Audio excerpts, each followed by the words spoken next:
Olá, olá pessoal, tudo bem? Estamos aguardando aqui o professor João Daniel para a gente fazer a nossa live de hoje, né? Essa é uma live bem interessante que eu vou deixar ele falar bastante, porque ouvir o professor João Daniel é uma oportunidade única.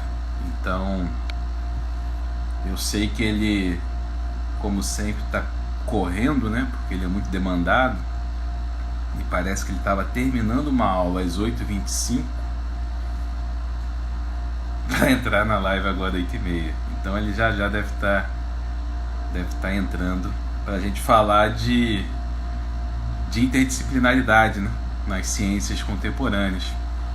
Vai ser um assunto que ele vai trazer muito da experiência pessoal dele, que eu acho que enriquece muito qualquer tipo de conversa, né, de diálogo, e ele tem assim um conhecimento muito vasto de história do Brasil, história mundial, atualidades, mitologia, filosofia, enfim, conhecimento de muita coisa.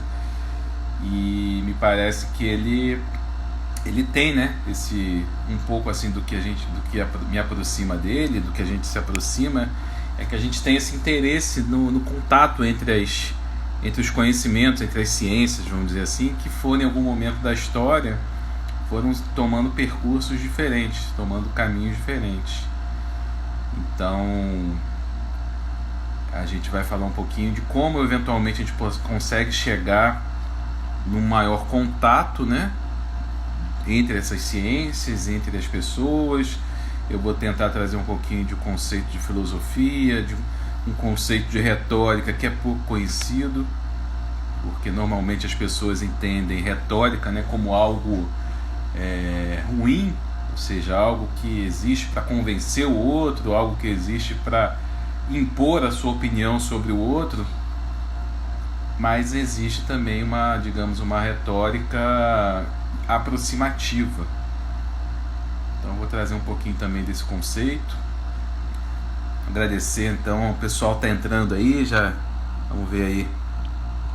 O Renan, grande Renan, fez doutorado comigo lá no COPEAD, em administração. Quer dizer, eu fiz com ele, né? Sarmento, tá aí também, Sarmento? Sarmento, grande jogador, grande atleta dos campos e das empresas, né? Um grande empresário, não um empresário, né? Mas um grande gestor, né? Para falar a verdade, deixa de ser empresário, né? O João Daniel tá entrando. Vamos ver.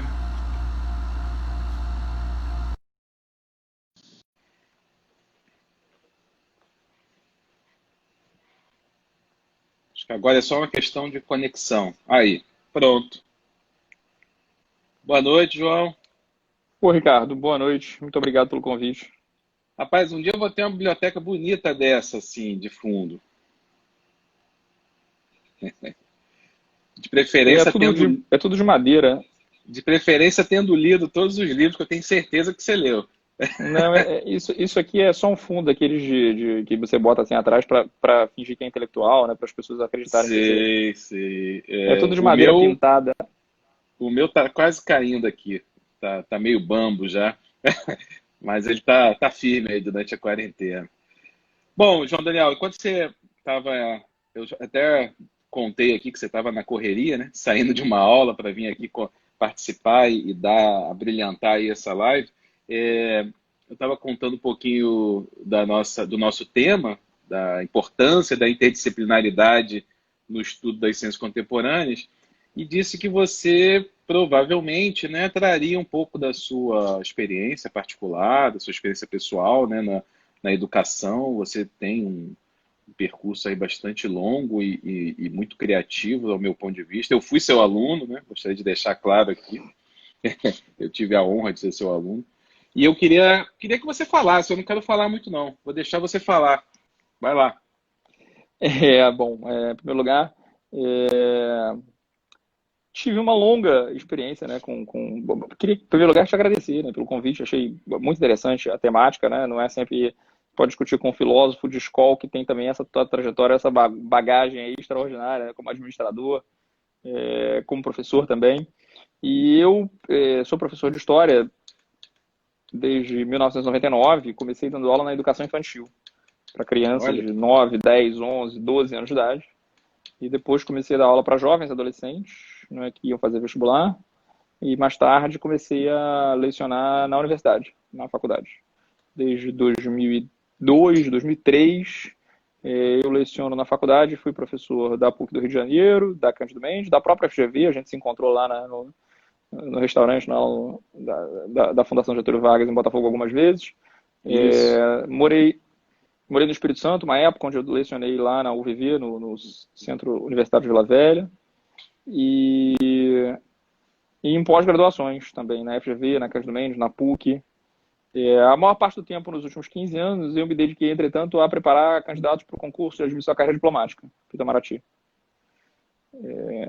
No Que, curso aliás, Clio, inicialmente foi onde eu te conheci, porque, óbvio, eu não tenho sim, idade para ter dado aula para você em nenhum tipo de educação formal.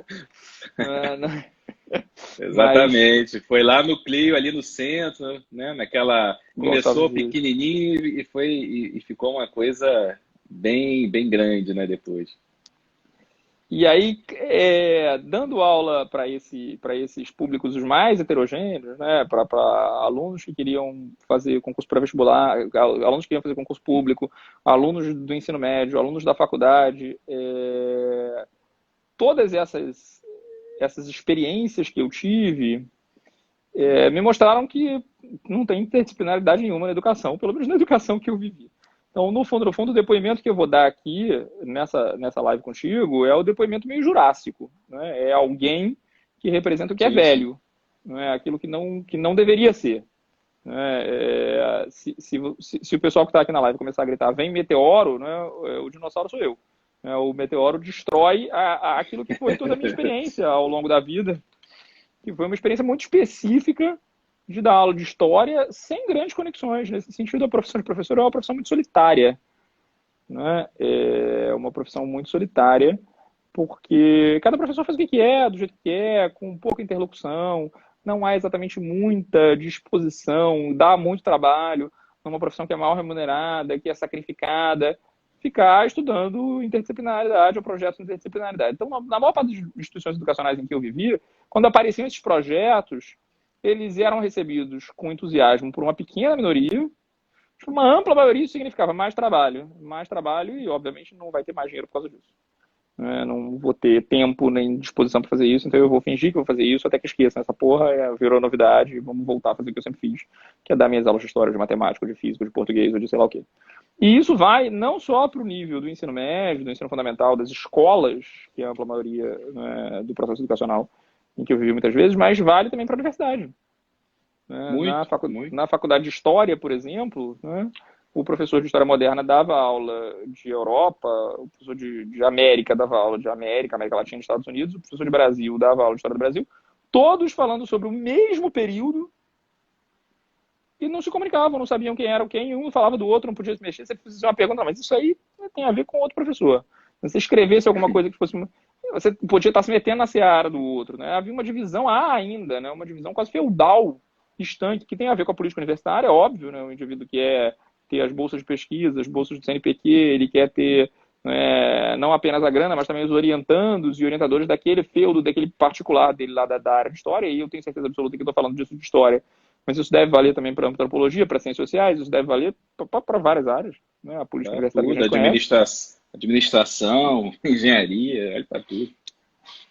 E essa interdisciplinaridade não acontece na prática. Né? Ela não acontece. Então, nós estamos muito longe disso. O que acontece é que existem padrões jurídicos que, de alguma maneira, tentam estabelecer isso na porrada por meio de protocolos. Vamos aprender agora por competências e por habilidades. Né? Então, volta e meia tem uma grande reforma educacional agora, as BNCC, né? E as padronizações, mas a gente está acostumado a viver no Brasil, historiadores em particular sabem, né, que é lei para inglês ver, porque na prática continuam se fazendo, na maior parte das vezes, nas escolas, bate um desespero, como é que eu vou aprender isso? Mas no fundo, continuam dando aula de história, geografia, matemática, etc. Quando a Finlândia, nos últimos 20 anos, vem modificando completamente o seu sistema educacional e, nos últimos 2 anos, aboliu as disciplinas. Não existe mais isso, de disciplina, de matéria. Né? O aluno aprende o que ele quer. Isso é um sonho, né? Acabou. Né? Então lá eles fizeram assim, bom, vamos acabar com esse negócio, não existe mais. Né? Então, o professor é uma espécie de tutor, né? De ajuda ao processo de aprendizado do aluno dentro do desejo do aluno. Ah, tá bom, vai ter matemática, esse semestre vai ser meio ambiente, mas dentro do meio ambiente você pode estudar a história do meio ambiente, você pode estudar a física, e você pode estudar a questão dos oceanos, cada um estuda o que desejar. Né? E aí você, obviamente, ganha muito em motivação, que é um grande problema mesmo para estudar. E aí cada um estuda aquilo que te traz motivação, né? O que te traz dedicação. E a Finlândia, sempre competindo com a Coreia do Sul, tem sempre os melhores resultados nos testes padronizados, mesmo nos testes padronizados dentro do paradigma anterior, como o PISA, o SAT, etc., que são testes que medem matemática, compreensão, etc. Os finlandeses performam altíssimo e várias vezes passam os coreanos. Lembre-se que a educação coreana é o contrário, é uma educação baseada num conteudismo radical, numa pressão psicológica enorme, com um grande número de suicídios e tal, que é a exacerbação radical do modelo de vestibular que nós temos no Brasil. Sim, sim. É interessante você falando, agora eu me lembrei de um filósofo português que poucos brasileiros conhecem, e ele teve uma importância bastante forte para o Brasil, principalmente para o Nordeste, chama Agostinho da Silva. Não sei se você já leu alguma coisa sobre ele, mas ele dizia justamente isso. Se você botar lá no YouTube, né, Agostinho da Silva, e ver umas entrevistas que ele deu um pouco antes de morrer, ele dizia, não, mas o aluno ele tem que estudar o que ele quer, né? O professor ele tem que ser um tutor, né? Um orientador. E aí a repórter, na época, a entrevistadora, na verdade, ficava com aquela cara assim, pô, mas é isso mesmo que você está dizendo? Então, o cara era incompreendido. E isso não faz muito tempo, deve ter uns 30 anos, 20 anos. Então, e também me veio à mente assim, a figura do preceptor, né? Que existia na antiguidade, que era aquele cara ali quase que te acompanhava, é claro que era para poucos, né? Mas os grandes pensadores, o Aristóteles, né? Foi preceptor de Alexandre, né? Se eu estiver falando alguma besteira, você me corrige. Que você de jeito nenhum, não, mas agora virou todo mundo preceptor, né? Porque todo mundo que tem criança em casa está fazendo homeschooling. Eu, por exemplo, me tornei um preceptor, estou lembrando agora de Alexandre e tal. Recentemente minha filha me perguntou, minha filha tem 7 anos de idade, ela me perguntou, papai, o que é fascismo? Que eu falei que ia fazer uma live sobre fascismo amanhã. Aí eu falei, filha, não estou em casa agora, não posso te responder, que é fascismo, pergunta para a Alexa. Eu recebi um vídeo, até postei no meu stories, ela perguntando para a Alexa, Alexa, o que é fascismo? Aí a Alexa responde a ela.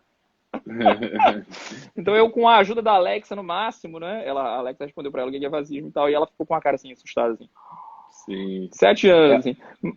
Mas a gente tá fazendo isso agora, né, na época da quarentena, assim. Quem tem filho, quem tem criança em casa, tá tendo que fazer um pouco essa coisa do preceptor. E aí, claro, fica muito claro quando você segue o caminho do aluno, do interesse do aluno, quanto isso é muito interessante, né? Então, ela está numa escola francesa, ela quer estudar francês. Então, ela não gosta de ficar fazendo os trabalhos de casa que a professora manda, fazer os horários das aulinhas que a professora manda. Mas ela gosta do Pequeno Príncipe, viu o desenho do Pequeno Príncipe, quer saber do Pequeno Príncipe. Aí o avô comprou para ela o livro do Pequeno Príncipe em francês. Aí ela quer ler. Então, se você aproxima do interesse dela, né? Sim, sim. Ela pergunta, gosta muito de doce, né? Aí provou alfajor, adorou. Você sabia que é alfajor é na Argentina? Aí você vai levando, né? Aí ela agora já sabe que é Buenos Aires, que é o Rio da Prata, que tem o João de Barro, aí olha o mapa e tal. Quando você parte daquilo que interessa, é muito mais fácil. Muito mais fácil. E mais fácil de fazer as próprias conexões, né? Essa interdisciplinaridade. As conexões vão surgindo naturalmente, porque você não precisa dividir, né, o estudo da geografia política, do estudo das relações, né, internacionais entre os países, do estudo da economia, das transações comerciais. Quando você vai ver, você está falando tudo da mesma coisa, que é a vida, né?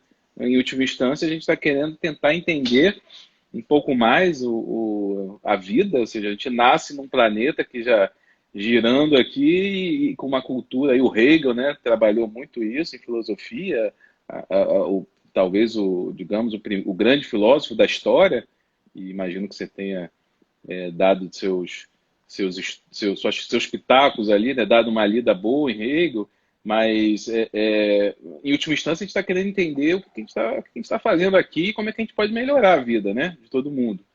Então, eu acho que naturalmente essa divisão em caixinhas, né? Vamos dizer assim, o fluxograma de uma graduação na universidade é muito claro isso, né? Você pega lá primeiro período, tem 1, 2, 6 caixinhas. Aí segundo período, mais 7, 6 caixinhas. Aí quando você olha aquilo ali, o que é isso, né? Aí tá bom, vamos, né? Tem que fazer, né? E isso em tudo, né? Pode pegar qualquer curso. Você faz engenharia. Eu fiz engenharia de produção, né? Cálculo 1, cálculo 2, cálculo 3, cálculo 4. Depois cálculo numérico. Na administração, onde eu dou aula, lá na EBAP, né, na FGV, a pergunta, se fizesse uma estatística de qual é a pergunta que mais é feita por todos os alunos do primeiro ao quarto período, é para que serve cálculo, professor? Para que eu estudo cálculo? E pior que a gente tem que se desdobrar para mostrar que você tem responde? alguma Que você responde? utilidade. Olha, é assim, em última instância, o cálculo para o administrador hoje, ele vai servir muito mais para desenvolver um tipo de raciocínio, né?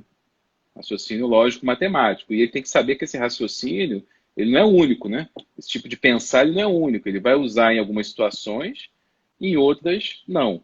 Então, como é isso que você estava falando, como ele não vê uma aplicabilidade prática e não parte de um desejo, né, próprio dele, fica uma coisa empurrada goela abaixo, né? Algumas vezes, lá na frente, o aluno ele percebe, pô, não, valeu mesmo, fez sentido. Mas na maioria das vezes, eu, por exemplo, eu estudei esses cálculos todos e aplicação mesmo, prática, eu nunca fiz. Mas que me ajudou, em termos de raciocínio, me ajudou, com certeza. Porque não tem como você resolver uma equação diferencial daquela se você não tiver um ordenamento ali, né, de pensamento, como o próprio Descartes, enfim, fundamentou, né, lá no século XVII. Enfim, eu ia falar mais um pouco aqui, mas eu quero deixar você falar. Eu entendo perfeitamente, né? Assim como a música também deveria ser interessante, né? E o pensamento histórico e tal. O problema é realmente o encaixotamento dessas disciplinas da maneira como é feito e da maneira como a gente faz, que é quase medieval. Né? Nesse sentido, até a educação medieval era um pouco mais inteligente, né? Porque a educação medieval estudava a retórica, né? O trivium e quadrivium, né? A retórica, a lógica e tal. Então, aquilo tinha efetivamente uma aplicação prática em termos de lógica de vida, porque estudava-se filosofia. E hoje a filosofia é uma matéria menor, considerada pouco relevante, quando na verdade é a base do pensamento, né? Então me parece sim que se fosse desse jeito, né, quais são as competências básicas musicais, jurídicas, filosóficas e matemáticas que o indivíduo precisa ter para existir no mundo? Estou de acordo, né? Estou de acordo. Mas a função política fundamental da escola nos últimos séculos é criar disciplina. É criar disciplina. Então você vai para a escola para socializar e aprender a se comportar como deve ser, né? Como ele for. Né? E não dar vazão aos seus interesses, aos seus desejos, porque imagino que seria uma sociedade baseada hedonisticamente, pura e simplesmente nos desejos de cada um dos indivíduos, até porque numa sociedade altamente desigual como é a brasileira, mas isso vale para várias outras, se todo mundo der vazão aos seus desejos, a sociedade não funciona. Você precisa ter uma ampla maioria, né, que não está autorizada sequer a cogitar desejar.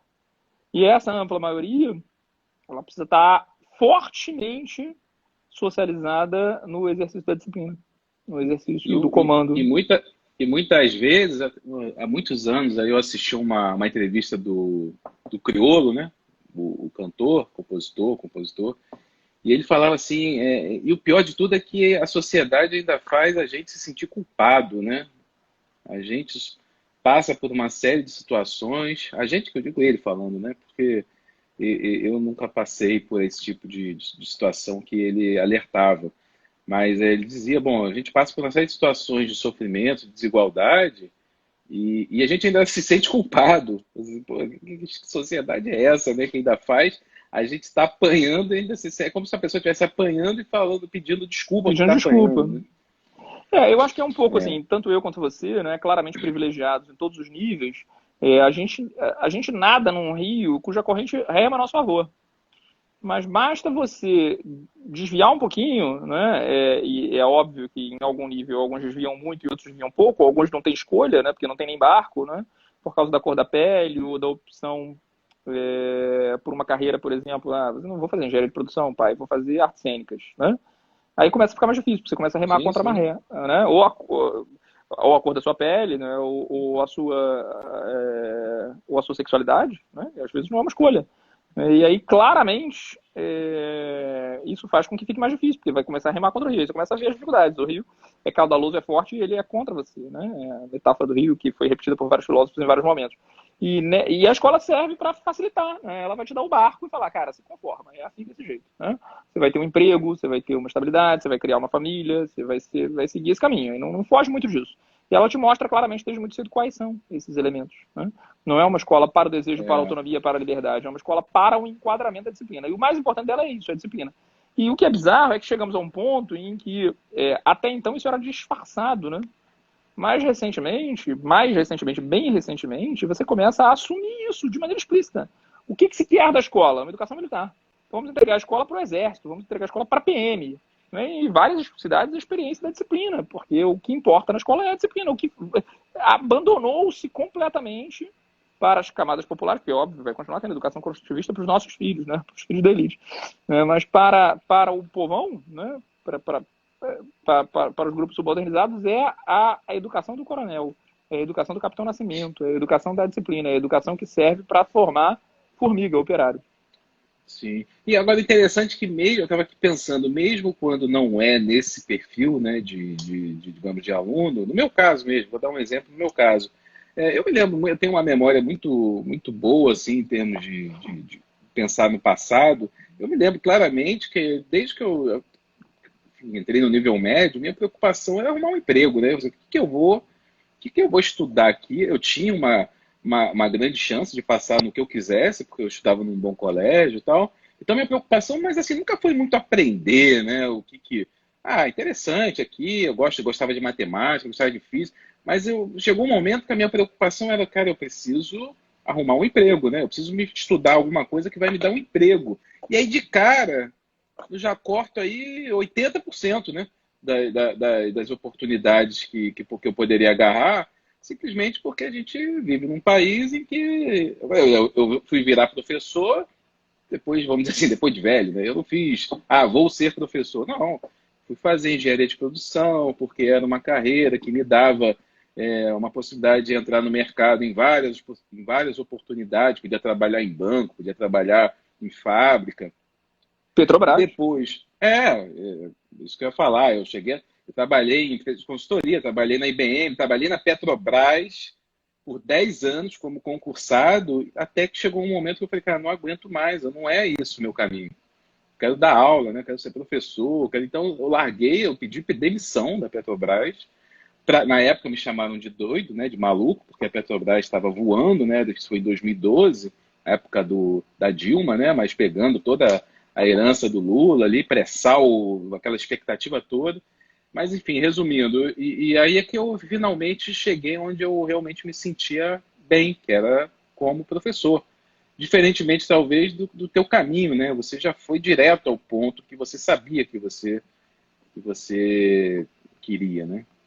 Isso é talvez um dos grandes privilégios da minha vida, né? Os outros privilégios não são tão conscientes, né? Porque você nasce branco, vive branco a vida inteira, né? Ou nasce heterossexual, né? E não vive isso o tempo inteiro. Mas isso é uma coisa muito clara, sendo professor, o quanto as pessoas vivem crises existenciais frequentes a respeito dos seus caminhos. Você deu o exemplo aí, né? Tá fazendo filosofia agora, né? Cogitou eventualmente em algum momento fazer medicina. Eu nunca vivi isso. Nunca vivi isso. Eu sempre, desde 15, 16 anos de idade, sabia que eu queria ser professor.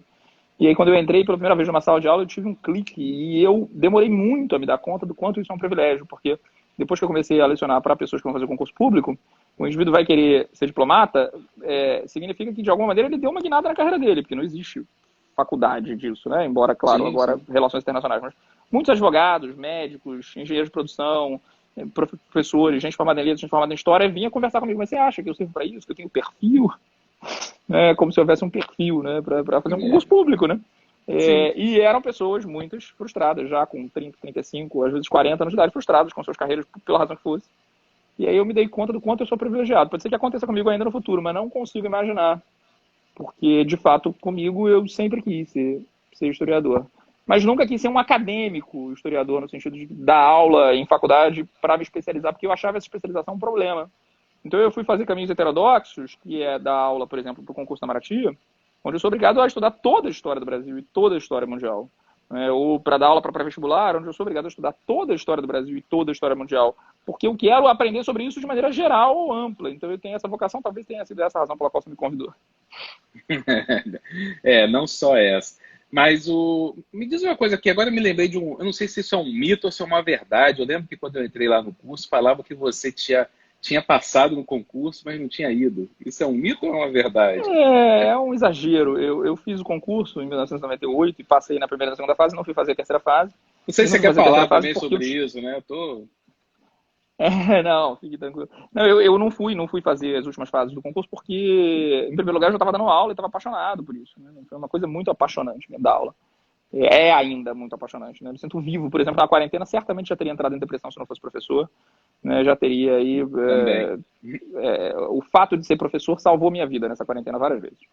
São os meus alunos que me mantêm vivo diante de uma situação profundamente melancólica e depressiva, que é essa situação toda que nós estamos vivendo também por razões da política e tal, da sociedade, da situação surreal que a gente está vivendo também em termos políticos. Mas o fato de ser professor, de alguma maneira, me salva.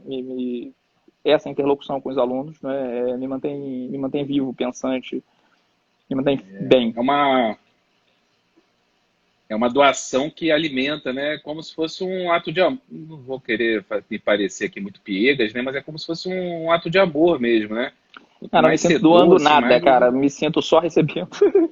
Eu sinto que é um privilégio, na verdade, eu ser pago para isso. Assim, para mim, eu certamente faria isso de graça, mesmo que eu tivesse que passar fome. Assim. Nesse sentido, eu te falo que eu sou um privilegiado, né? Porque é uma coisa que eu gosto muito, muito, muito de fazer e que me mantém bastante alimentado.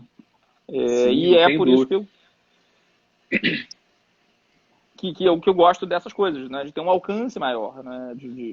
Depois de dar aula para a universidade, para a faculdade, para candidato à carreira diplomática por mais de 15 anos, aceitar um convite para voltar a dar aula para adolescentes e pré-vestibulantes para saber que haveria ali um alcance muito maior, né? De pessoas que me escrevem dizendo que nunca tinha tido aula de história, que teve um projeto com um professor de educação física uma vez e que aquelas coisas nunca tinha ouvido falar.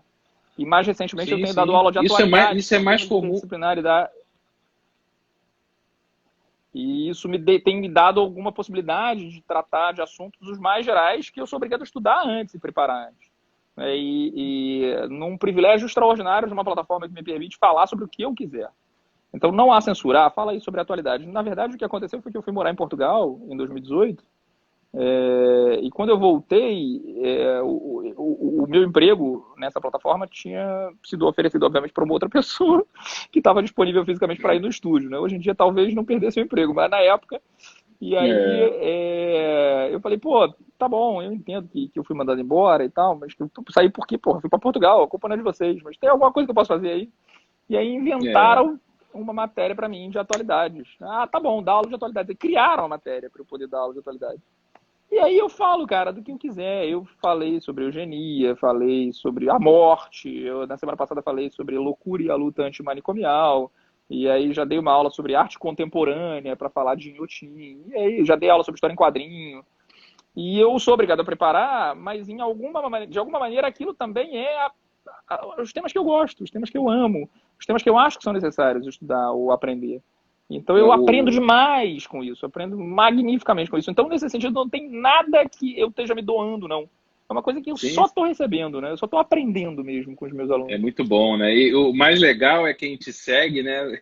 Vê as postagens dos alunos e às vezes eu vejo as postagens, eu vejo o caderno deles lá, né? Anotar, eles anotam as vírgulas, né? Os jeitos que você fala. Às vezes eu comento contigo, né? Caraca, lá o aluno escreveu, estou vendo aqui você falando o que ele anotou. Porque imagino que seja uma aula que prenda muito a atenção e que hoje em dia é muito fácil, né? Você prender a atenção de um aluno, principalmente à distância, tem que ter uma curiosidade ali muito, muito forte. E falar sobre atualidades não é moleza não, né, cara? Você tem que estar o Tá, tempo inteiro Tá E é bem uma difícil. triste. Aquele meme, né, que todo mundo me manda de vez em quando e tal, não, que eu tenho pena dos professores de história que vão ter que explicar essa barafunda, essa confusão daqui a 10, 20, 30 anos. E aí, como eu tenho certeza absoluta que eu não vou ser capaz daqui a 10, 20, 30 anos de explicar essa barafunda, porque eu vou entrar em depressão, eu decidi fazer isso logo agora. Então eu vou dar aula sobre isso, que eu já me livro É, dessa tarefa. Já faço o máximo, o mais rápido mas, possível de esse qualquer troço. maneira, pelo menos em filosofia, mas eu acho que em história deve ser assim também. Normalmente os autores, né, os professores, pesquisadores, eles dizem que o distanciamento ajuda, né, no entendimento. Então, assim, falar da época medieval hoje, falar do renascimento comercial, renascimento cultural, falar da revolução industrial, isso tudo hoje parece, né, ser mais fácil. Agora, quando você fala, bom, explica o que está acontecendo hoje. Teoricamente seria mais fácil, você está vivendo, né, o agora. Bom, para explicar hoje é mais fácil do que explicar uma coisa que eu não estava lá, né? Não sei o que aconteceu, eu estou lendo aqui, juntando fatos, né? Juntando aqui provas, né? Mas não, né? Pelo que parece, um Acho que a minha distanciamento muitas vezes opinião, ajuda. eu não sei se eu concordo não com você, Ricardo, porque eu acho o seguinte, esse distanciamento, ele é fictício, né? Não existe o passado, né? Existe o olhar do presente sobre o passado. Eu não estava lá. Né? Então, a maneira como eu falo é a maneira pela qual uma determinada cânone historiográfico, intelectual, trouxe essa história aqui. Então, não tem uma história, por exemplo, da Idade Média de um olhar baseado no gênero ou de um olhar baseado na raça, porque essas são preocupações atuais, muito recentes. Né? Você tem uma consolidação de uma determinada visão ali. Né? Então, eu olho para o Sim. passado e eu falo do presente. Né? E eu interpreto o presente. Eu estou sempre falando do presente. Né? Não existe muito aula de história nesse sentido, porque são os preconceitos do presente, os olhares do presente que fazem com que o passado passe a ter algum significado. E, nesse sentido, o máximo que o historiador pode aspirar, a meu ver, é tentar molhar que o passado tinha um olhar diferente. E trazer, ou tentar trazer o máximo possível esse olhar do passado, para que a gente não cristalize o que a gente é achando que é do porque sempre foi. Casamento. Casamento é entre homem e mulher. É Adão e Eva, não Adão e Ivo, vão dizer os fascistas, né? Mentira, né? Casamento não é sempre uma coisa. Casamento mudou ao longo do tempo. Casamento era um negócio, uma compra, né? Até, sei lá, 70, 80 anos atrás, as pessoas se casavam com crianças, 7, 8, 9, 10, 12 anos de idade. Ah, porque sempre foi assim. Não, não sempre foi assim, é diferente. Em Esparta era diferente. O próprio, Né? o próprio cuidado, né, com os filhos, né, era diferente, né? Você pode Tudo, ter. né? Esse negócio de criança, né? Amar a criança. É uma coisa muito recente, né? Até o início do século XX, até o final do século XIX, os americanos mandavam criança pelo correio. Para visitar o avô, você botava no negócio, pagava lá o frete e a criança ia na carroça, não sei o que, pelo correio, cara. Que porra é essa? Você fala, que coisa louca, né? Amar o meu filho. Amar o meu filho é uma coisa histórica, né? Uma coisa histórica. Você não tinha esse amor de filho na Idade Média, né? De pai por filho e tal, né?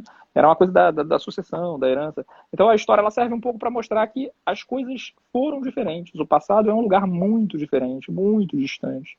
E isso mostrar que há, obviamente, a possibilidade de que alguma coisa que existe agora não é porque é. Que vai ser diferente também no futuro. O João Daniel, tentando falar um pouquinho então mais aí do nosso tema, né? Hoje a gente conversou um pouquinho mais cedo. Você disse que uma das pessoas que você admira atualmente é o Harari, né?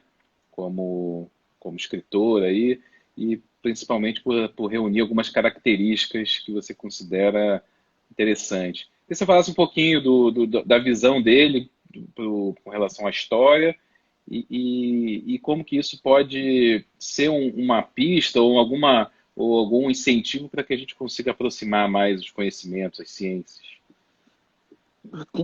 Vou te dar uma resposta longa, tá? Vou Por conectar isso com a minha favor. vida. Vou conectar isso com a minha vida. Desde muito, muito moleque, desde muito criança, né, e eu posso falar isso aqui para esses nossos 70 e 68 pessoas que estão assistindo aqui, porque metade deles são meus amigos de infância e a outra metade são seus amigos de infância, que falavam que você estava no São Bento, que gostava de biologia e tal, aquela galera que está aqui me elogiando e tal, conheço desde pequeno, estudou comigo no Sim, jardim sim. de infância, foi meu amigo, não sei quem, então fora aqui a minha família, os meus amigos e os seus amigos, né? Tem muito Sim. pouca gente. Né? E essa galera que está me assistindo sabe que desde muito criança eu gostava de coisas nerds. Né? Eu gostava de videogame, eu gostava de história em quadrinho, eu gostava de jogar RPG, eu gostava de literatura. Né? E aí, quando eu li um livro do Harari, que fala que o que nos faz humanos, né, que o que caracteriza os sapiens, o que caracteriza a nossa espécie, é a capacidade de construir narrativas, né? Porque essa é a tese dele. A tese do livro dele é o que diferencia o ser humano de qualquer outra espécie é que nós somos capazes de construir narrativas, que nós sabemos contar histórias, que nós Sim. E histórias fofocamos. convincentes, né? Isso. Tudo são fofocas absolutamente sofisticadas, que em maior ou menor grau nos ensinam que a gente tem que acreditar no dinheiro, que acreditar no Estado, que acreditar, sei lá, em mitos, em ficções. Todos são iguais, né? Ou direitos humanos, são todas narrativas. Não é? E que essas narrativas têm mais ou menos valor dependendo da evolução histórica do negócio, porque não tem nada de biológico, né? Que é tudo narrativo. Então, para alguém que sempre foi fanático por literatura, né, e que sempre que ia construir narrativas, né, e que jogava RPG como mestre de RPG, que foi fazer história por causa disso, né, porque eu achava que a faculdade de história era um grande jogo de RPG, onde eu ia ter live action o tempo inteiro e ia aprender sobre história medieval, sobre história antiga. Depois cheguei na faculdade e descobri que era porra nenhuma disso. Mas em algum lugar tentei trazer isso para mim, né, na minha história, construindo essas histórias, né, narrando essas histórias, não é contando essas histórias ou tentando contá-las de maneira mais convincente possível. E aí vem um historiador que, articulando de maneira altamente sofisticada o logos, a retórica, a linguagem, com uma erudição fascinante, formidável, do ponto de vista da antropologia, da filosofia, da arqueologia, da sociologia, da geografia e da história, e da literatura. E para me convencer numa obra que é totalmente transformadora, né, no Sapiens, que no fundo, o que nos faz humanos é narrar ou contar histórias, não tem nenhuma objetividade possível em tratar disso. Eu sou completamente apaixonado por isso, né, porque ele se conectou comigo de maneira muito, muito profunda. Muito profunda. Pouco tempo antes de ler o Sapiens, eu tinha na FGV me inscrito para ser aluno ouvinte de um grande amigo meu e de uma pessoa que eu admiro profundamente, que é o Matias Spector, né, que era o chefe do Departamento de Relações Internacionais, agora criou o curso de Relações Internacionais da FGV de São Paulo, e ele ofereceu um curso de História Global. E História Global é exatamente a superação dessa perspectiva de caixinha da faculdade. História moderna, história global. Não, né? Não tem nada que não seja global. Os fluxos globais. Vamos estudar História Global. E isso é uma moda que começou a aparecer no mundo anglo-saxão, principalmente nas universidades inglesas e americanas. Tem uns 10 ou 12 anos. É muito interessante. E o que o Harari faz, 2 ou 3 anos depois de ter feito esse curso, sei lá, 1 ano depois de ter feito esse curso, é História Global. E aí eu comecei a ler coisas de história global, eu fiquei completamente fascinado com esse curso dele, né? Eu ia para a FGV lá toda quinta-feira, eu inclusive tinha uma aula para dar no mesmo horário, e eu conseguia arrumar um jeito de trocar essa aula, sair mais cedo, chegar mais tarde. Né? E eu fiz essa aula e comprei, cara. Tem uma parte aqui da minha biblioteca que é só, deixa eu tirar aqui do negócio de ouvido, de história global. Aqui tá o palhaço, né? Deixa eu tirar aqui o palhaço, né? E aí você tem aqui, sei lá, uns 20 ou 30 livros que eu comprei, que era o curso dele da pós-graduação só sobre história global. Tudo, tá? Comprei tudo que ele mandou, eu comprei. Por quê? Porque tinha essa pegada de... Deixa eu deixar o palhaço. O palhaço vai ficar triste comigo se não botar ele no lugar. Daqui a pouco eu boto. Espero não ser amaldiçoado.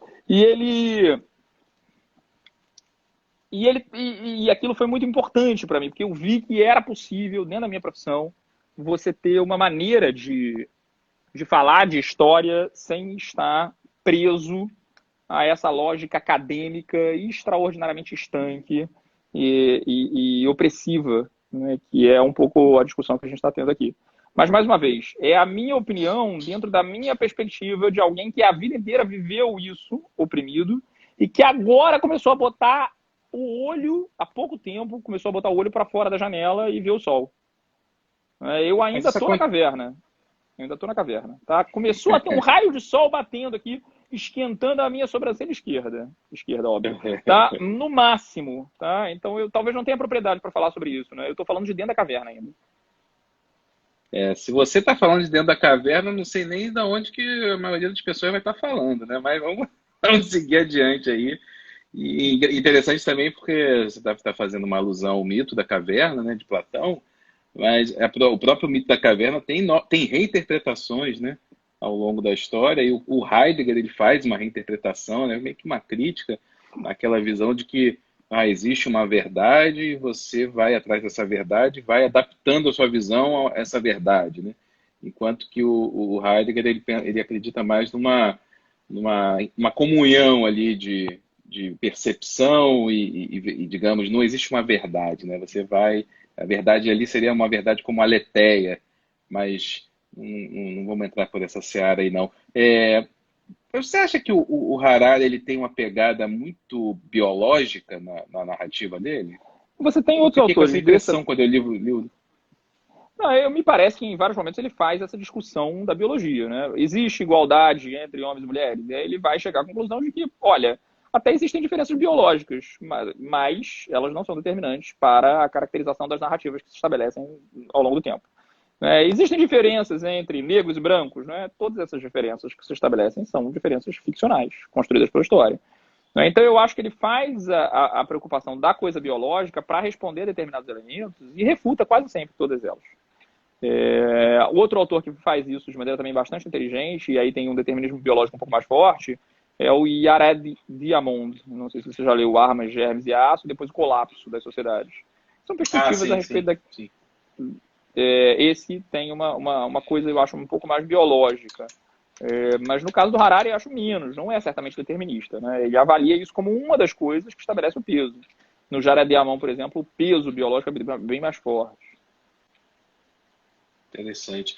E o que você acha que faz com que as pessoas, os professores em geral, se animem, né, com a ideia de ter essa aproximação entre as disciplinas e essa interdisciplinaridade, mas quando chega na hora do vamos ver, refugam? Dá trabalho. Dá muito trabalho. Dá muito trabalho. Tem que ser uma coisa motivada. Né? Você tem que buscar a parte do professor também, porque o professor também é um ser humano. Né? Assim como você vai para o aluno e tem que buscar do interesse dele, né? Qual é o interesse do professor? Por que eu fui fazer isso? Porque eu gosto de RPG, gosto de literatura, né? Gosto de música, gosto de história da arte e tal. Né? São os meus interesses. E eu encontrei uma maneira de fazer os meus interesses e os meus desejos existirem no mundo. Mas nem todo mundo tem os privilégios que eu tive, né? Como eu falei, muito privilegiado, né? De conseguir fazer o desejo existir no mundo. Né? Às vezes você nem sabe qual é o seu desejo, você precisa de muito tempo de terapia para conseguir saber o que você deseja. Né? Inclusive do ponto de vista profissional, né? Não é você aí, um profissional bem sucedido, trabalhando na Petrobras, passando no concurso da Petrobras, todos os sonhos da sua família tradicional, né? Cara, vou fazer filosofia, vou fazer medicina, né? Então você tem dificuldade até de aceitar para você o seu desejo, porque nadar contra a corrente é complicado, né? Eu consigo fazer os meus desejos existirem no mundo. Agora, um professor, em média, não é quanto ganha um professor? Qual é o salário desse professor? Né? Ele tem que dar 50 tempos de aula, tem que corrigir prova, né? Tem que lidar com a variedade, a gama de alunos que estão desinteressados. Porque é óbvio, se ele está desinteressado, os alunos dele vão estar desinteressados. Às vezes os alunos dele estão preocupados em comer. Né? E se esse professor está desmotivado, como é que ele vai motivar os alunos? Né? O aluno não se conecta com o que você está falando. Você acha que os meus alunos gostam de ouvir eu falar sobre os Stuart, sobre o Cromwell? Você acha que os meus alunos gostam que eu fale da regência ou do Feijó? Você acha que eles estão interessados verdadeiramente na política dos governadores ou no Campos Salles? Estão se lixando para essa merda. Isso não é interessante para eles, isso não tem conexão com a vida deles. Eles se conectam com a minha emoção ao falar dessas coisas. Eles veem, cara, como é que pode esse maluco estar apaixonado falando do Feijó? Eu não tô tão apaixonado assim falando do Feijó, mas ele se conecta com a minha emoção. Ele fala, cara, deve ter alguma coisa aí que eu não tô vendo. Cara, os Stuarts devem ser divertidos em algum nível. Ele se conecta com a minha emoção. Mas a maior parte das pessoas não tem esse privilégio, né, de estar emocionado com aquela temática. Ele tá ali porque ele precisa da grana, porque ele tem que voltar para casa para alimentar a família, ele tem que dar 50 tempos de aula, e ele vai ter que dormir tarde pra cacete para corrigir prova, né? Você fala em autodisciplinaridade para ele, interdisciplinaridade é mais trabalho, cara, é muito mais trabalho. E é difícil ter digamos, essa emoção, essa motivação quando você está cansado, né? Você já deve ter dado aula cansado e você sabe que dar aula cansado, a memória falha, as conexões não vêm, é um sofrimento. Então, esse é o meu superpoder. Eu nasci com esse superpoder. Eu não tenho como dar aula cansado, porque na hora em que eu começo a dar aula, eu já não estou cansado mais. No momento em que eu entro, eu tô morrendo, tô lá, né, na UTI com respirador, cara, bota para dar aula. Não acaba, imediatamente zera isso. Imediatamente. Não tenho mais esse negócio. Né? Eu cura tudo, né? Que nem a música do Gilberto Gil. Se tivesse mais aula para dar, eu daria. Isso para mim é viver. Cara, eu adoro dar, eu sou muito viciado em dar aula, muito, né? Então não fico cansado nunca, não fico doente nunca, né? Mas dando aula, né? Obviamente fico doente, fico cansado em outros momentos. Sim. E aí, nesse caso, especificamente, né, da lógica da interdisciplinaridade, para o professor, qual é a solução? Descobrir o que ele ama. Cara, esse professor ama culinária. Tem que arrumar uma interdisciplinaridade que tem a ver com a culinária. Esse maluco gosta de, porra, de jardinagem. Então tem, ó, tem disciplina que tem a ver com a jardinagem, o que é interessante, né? No meu caso tem a ver com a narrativa, com a literatura. Então quando eu falo de história da arte, de literatura, de narrativa, eu me apaixono, eu fico mais apaixonado ainda, né? E quando não tem a ver com isso, eu invento uma maneira de ter a ver para poder ter essa conexão que brota do desejo, que foi o que você falou. É interessante, até no meu caso, isso é muito, muito claro, porque eu vinha dando aula de finanças, né, por algum tempo, então eu dava todas as disciplinas relacionadas a finanças corporativas. Chegou uma hora e eu falei, pô, mas não estou mais com aquela alegria, né, aquela vontade lá do que o Nietzsche, né, falava, vontade de poder ali. E, e, e aí, quando eu descobri, ou melhor, quando eu comecei a estudar filosofia, e cair depois numa linha de pesquisa em finanças, que é finanças comportamentais, que conecta finanças com psicologia, psicologia cognitiva, cara, me deu assim, uma renovação, sabe, de interesse, de vontade, que eu estou aqui, estou gravando esses dias. Você falou, a ser professor me salvou da pandemia, para mim também, me salvou da pandemia. Porque eu tô gravando de aula aqui, fazendo live, estudando e dando aula por Zoom, por não sei o quê. E veio essa vontade, veio de novo, a partir do momento que eu consegui. É aquilo que você falou, sabe? Estou começando a ver sair um pouquinho da caverna. É a mesma coisa. Cara, quando eu comecei a perceber a conexão entre psicologia, tomada de decisão, seja em finanças, seja próprio dentro das organizações, economia e filosofia, e, cara, juntei tudo que eu gosto. Agora faz sentido, sabe? Agora faz sentido e o modelo, os modelos racionais que a economia e as finanças por muito tempo defenderam, que para mim nunca fez sentido, eu me achava assim um ignorante. Eu falava, porra, tá todo mundo feliz com esses modelos, eu não consigo entender esses modelos, porque as premissas são muito doidas. A premissa é que o ser humano é 100% racional, a premissa é que todo mundo sabe de tudo, a premissa é que todo mundo tem as mesmas expectativas, a premissa é que a informação chega para todo mundo, a premissa é que a informação é bem interpretada por todo mundo. Como é que eu vou acreditar num modelo desse? O pessoal lá, calculando, planilhando. Mas foi, né? É aquilo, né? A vida toca, né? A gente tem que seguir. Quando comecei a estudar as finanças e a economia comportamental, inclusive um psicólogo, agora os psicólogos eles ganham os prêmios Nobel de Economia, né? Então, isso para mim é uma alegria, né? Falei, pô, finalmente, né? Agora tá batendo com o que eu sempre busquei, mas não sabia o que buscava. Né? Demora, na verdade, no fundo, eu acho que é o Nietzsche que fala, né? Que o grande objetivo da vida é descobrir quem você é. E aí você tem que passar a vida inteira tentando ser aquilo. Tem gente que nunca descobre. Tem gente que descobre e não consegue virar aquilo, né? Tem gente que não tem coragem, né? Dá muito trabalho ser aquilo que você é. Eu tive esse privilégio desde o início, né? De saber que eu queria ser professor, que eu era professor em alguma maneira. E passei o resto da vida tentando me tornar isso, ainda estou no processo. Como eu falei, não é a luz do sol tá batendo aqui na janela, no olho, na sobrancelha esquerda. Eu fui falar de economia aqui, já estão perguntando como é que funciona o aumento a gente tinha dólar. combinado que a gente ia responder as perguntas aqui, né? Você responde essa aí do aumento do dólar, porque você trabalha com finanças, e eu respondo aquela lá. Em que ano foi o curso do Matias Spector na FGV? Acho que foi 2015. Se você procurar na página dele, na academia e tal, você acha. O nome do curso é História Global. Legal. Dá para achar o programa, tem inclusive o programa. Então a gente tem aí acho que uns 11, 12 minutos. Vamos abrir aí para perguntas, né? Quem quiser fazer alguma pergunta, pode ser sobre o que for, porque aqui, se eu não souber, eu passo para o João Daniel e ele responde, que ele vai saber mesmo. Então... Se eu não souber, eu respondo também. Eu respondo com emoção. Eu tenho um tio, né? Que já faleceu lá do interior de São Paulo. Ele falava assim: não, pergunta pro seu primo aí, porque se ele não souber, ele inventa. Então aqui a gente não Essa vai é a inventar, vantagem não. de ter sido mestre de RPG, assim, cara. Então pode perguntar quem inventa.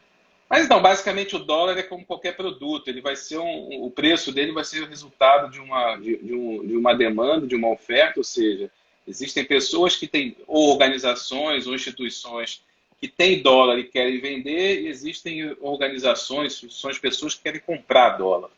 Então, nessa relação de compra, né, de demanda e oferta da moeda dólar, quando tem mais gente procurando, né, querendo comprar dólar do que gente querendo vender, o preço da moeda sobe. basicamente é isso. Então, se você é um mercado de câmbio, né, que existe em qualquer país.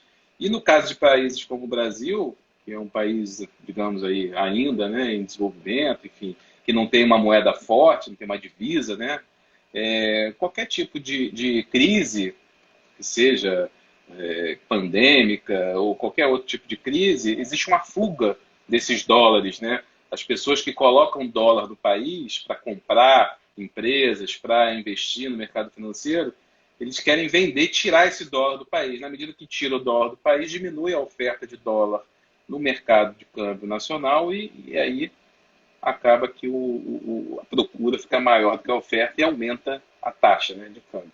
Então, em linhas gerais, é Ó, isso. o Felipe Moreira está perguntando aqui se você fosse chamado para ser ministro da Saúde, se você topava. Cara, eu confesso que eu topava, sabe por quê? Porque eu tenho muitos amigos bons, médicos, e que com certeza me auxiliariam e seriam digamos, um- uma agulha no palheiro ali daquele governo. Quanto tempo o Ricardo Razuk demoraria no Ministério da Saúde hoje? Ah, Cloroquina, ia ter que aprovar a cloroquina. um dia, né? Eu ia chegar lá e Eu lembro, não ia bater uma ideia com do pessoal lá e ia ter que voltar. eu me lembro do meme que apareceu aí da música, né? Trocando de biquíni sem parar, trocando de ministro sem parar, né? O Brasil continua sem ministro da Saúde. O mesmo país da pandemia, né, global, a gente ultrapassou os Estados Unidos hoje sem ministro da Saúde. Mas é isso, não sei se eu aceitaria. Na verdade, não perguntou isso, né? Eu refrazei a frase de maneira sacana para você. Tá falando se algum de nós dois aceitaríamos um cargo político, secretário, de ministro, de alguma coisa e tal. Eu É diria que, claro que assim, na essência, eu acho que seria interessante, mas na prática é uma coisa tão complicada que a gente tem que pensar muito, né, antes de entrar na vida política. É é um meio muito complicado, né? Mas na essência, no que eu digo assim, na vontade, né, de governar, né, vamos dizer assim, de fazer a gestão pública, não precisa ser o presidente, né, não precisa ser, pode ser na gestão pública, a gestão pública é uma área muito deficiente, né, do Brasil. Talvez seja uma das áreas mais deficientes do Brasil. Então, e fazer gestão pública não é só não roubar, né? Não é só não ter corrupção. Você precisa também ter técnica, competência, precisa ter indicadores de desempenho, você precisa ter mecanismos. Todos os mecanismos que são utilizados nas organizações privadas, ou quase todos, eles poderiam ser utilizados na gestão pública. Claro que com bastante adaptação, né, com cuidado, para que as coisas não sejam muito abruptas, mas a ineficiência e a burocratização da gestão pública é muito assustadora, né? Eu tenho minhas dúvidas, tá? E eu vou tomar muito cuidado com o que eu vou dizer aqui, porque às vezes a gente fala as coisas e o pessoal entende diferente.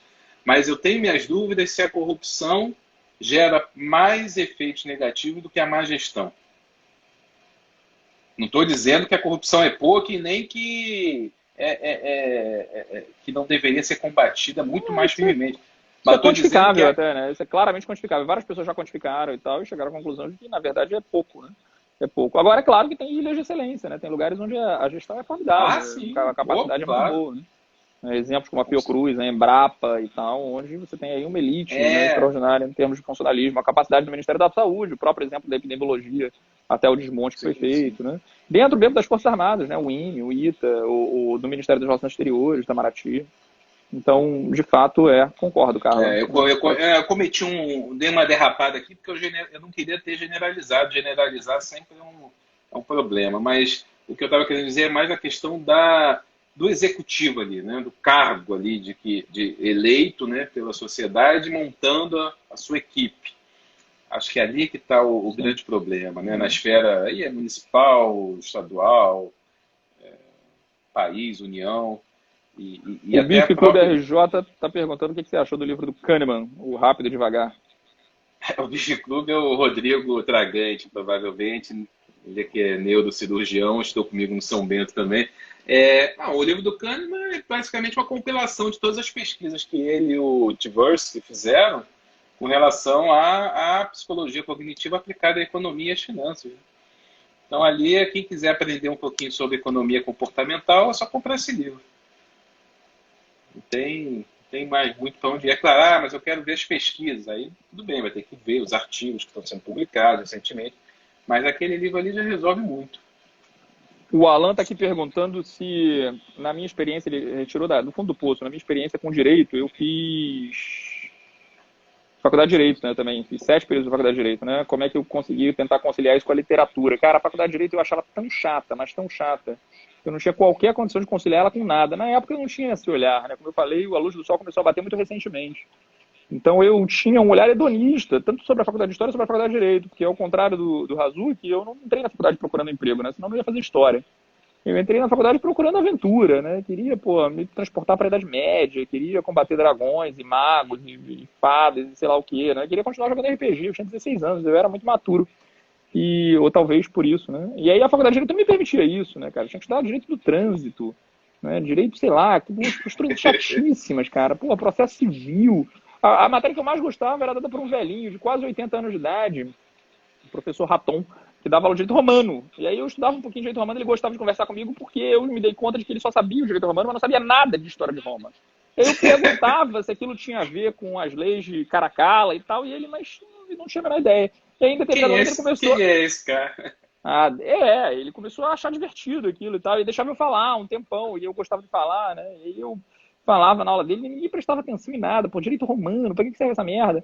Era a única matéria que eu gostava, então não tive muita experiência, não. Eu depois vim a descobrir que existe possibilidade, né, de vincular o direito e a literatura, que existe a possibilidade de vincular o direito e o cinema, né? Uma moça de São Paulo fez agora uma semana na Escola de Magistratura de São Paulo só sobre o direito e o cinema. 11 homens e um condenado, 11 homens e um destino, 11 homens, não sei o que era um negócio do tribunal do júri. Tem muita coisa legal, né? Direito e arte, direito e música, direito e literatura, direito e cinema. Mas eu não cheguei nem nessa parte, eu larguei já para tristeza da minha afinada mãe, que chorou muito na época. Meu filho vai ser professor de história, vai ser pobre. É isso não, mesmo. Pelo amor de Deus. Cara, ela ficou muito, muito frustrada. E depois eu passei no colégio de concurso do Pedro II, né? Eram, sei lá, 4 mil candidatos para 2 vagas. Então eu passei no concurso do Pedro II e fiquei no Pedro II 3 anos. E aí pedi para sair do Pedro II também, ela chorou de novo. Meu filho, emprego público, com estabilidade, por que isso e tal? Eu dei muita tristeza para minha mãe. Mas é isso. Então, João Daniel, faltam 2 minutos aqui pelo Instagram. Vou colocar aqui uma pergunta que fizeram para você. Na verdade, estão pedindo aqui uma recomendação. Eu perdi aqui, mas é um livro bom sobre história da arte. Um livro bom sobre história da arte. Um livro bom sobre história da arte. Eu te peguei desprevenido. Agora, conta aí, vamos dar uma olhada aqui na biblioteca, né, ver se tem alguma coisa assim, que seja interessante assim, sobre história da arte. A gente procura aqui. Cara, história da arte, eu imagino que ele esteja falando de artes plásticas. Né? Se estiver falando de literatura, né, tem coisas excelentes, como, por exemplo, a biografia do Castro Alves, feita pelo embaixador Alberto da Costa Silva, ou ainda o livro sobre o Lima Barreto, da Lilia Moretti Artes, bastante recente. Então, eu sou mais um cara de literatura. História da arte, tem um livro ótimo do Peter Gay sobre o modernismo, cara, que eu gosto imensamente. Onde é que está aqui esse livro? O Peter Gay publicou um livro sobre o modernismo muito interessante. E tem um de história da música também excelente, esse é muito legal para quem gosta de música, do Alex Ross, se chama Ruído. Esse é uma história da música pegando rock e tal, pegando rock and roll, pegando toda a história da música moderna, né? Escutando o século XX. Uma história legal. Da música esse aí eu vou procurar assim que a gente fechar. Então, faltou 30 segundos aqui, eu vou deixar então meu abraço aqui a todos, agradeço a presença. João Daniel, 30 segundos para você se despedir. Ricardo, muito obrigado pelo convite. Foi um grande prazer estar aqui contigo, um grande prazer bater papo com esse pessoal aqui, nossos amigos de infância, o pessoal que estudou com você no São Bento, né? A galera que estudou comigo e tal. É sempre um prazer te encontrar. Até a próxima, gente. Isso aí. Obrigado. Muito obrigado. Um abraço. Tchau, pessoal.